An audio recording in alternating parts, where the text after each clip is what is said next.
Ang pamagat ng pyesang ito ay binibini sa yakap ng kawalan.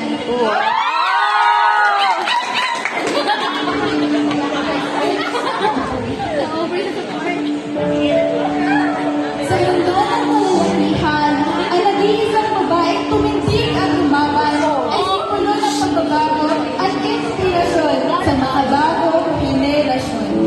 Babae ka, hindi babae lang. Tumindig ka at manindigan.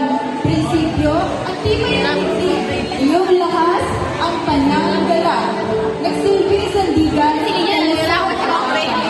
sa kaluwan ng aming naisipan, mga siligang naglalaro, nag-aagawan, naghahanap ng kalayaan, paalis sa mabait na kapalaran.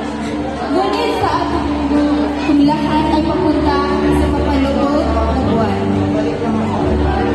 Ang mga rehas ay tila kumakawalan, binibini, kumawala ka na at nalisan.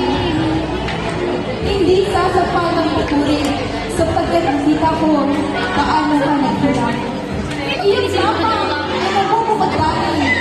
Pilit nila makikot malakas, pero sa loob, lungkot at mapadiskas. Kumingin makakalakan, ano ang kanilang Go, princess! tila hindi alam saan paparoon. Ikaw ba'y naliligaw, binibini? Kailangan mo pa naliwanag upang mahanap ang iyong daan. Patahimik man nagtinig, ikaw ba'y nagsisinig? Iyong hilig sa gitna ng buhay ay kahanga-hanga at dapat tularan ng kapwa kababaihan.